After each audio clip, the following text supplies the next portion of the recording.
J'ai plusieurs souvenirs de mariage au bled. Rien à voir avec ce qu'on peut vivre ici.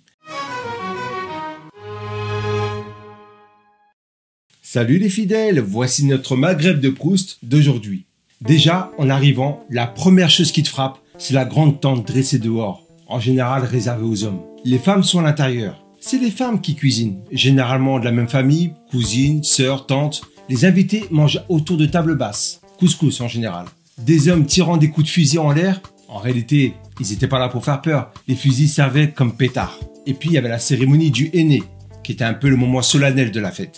Deux choses étonnantes quand même. C'est qu'il arrivait que les mariés se soient jamais rencontrés. Il y avait arrangement entre familles. C'est un mode tribal qui a été conservé où il était question d'alliance. Sauf qu'ici, c'est surtout une situation sociale. En l'occurrence, le fait d'être marié et de pouvoir fonder une famille qui était offerte aux mariés. La deuxième chose, l'idée d'une dot que le futur marié devait payer au père de sa future épouse. Peut-être qu'à d'autres époques, cette pratique se justifiait socialement. Mais aujourd'hui, disons-le, ça a des contours de proxénétisme quand même. Le son des youyous crée une ambiance assez dingue. Perso, ça me frisait le poil.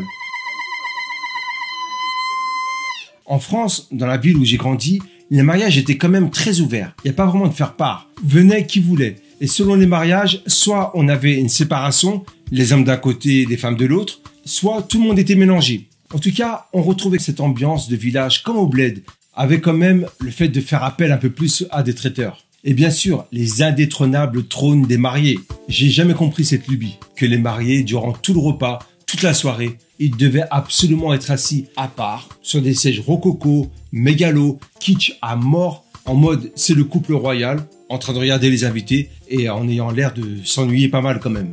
Je crois que le bling bling comme thème de mariage, thème récurrent dans les mariages auxquels j'ai été invité, est-ce que c'est pas une manière de compenser une situation économique et sociale pas toujours favorable? Est-ce que ce serait pas pour s'accorder un jour de rêve ultra clinquant, mais en toc, de toucher un idéal confortable, une richesse, mais qui reste matérielle et surtout éphémère? Je sais pas. Voilà, c'était notre Maghreb de Proust. Vous reprendrez bien une petite Madeleine? Rendez-vous demain.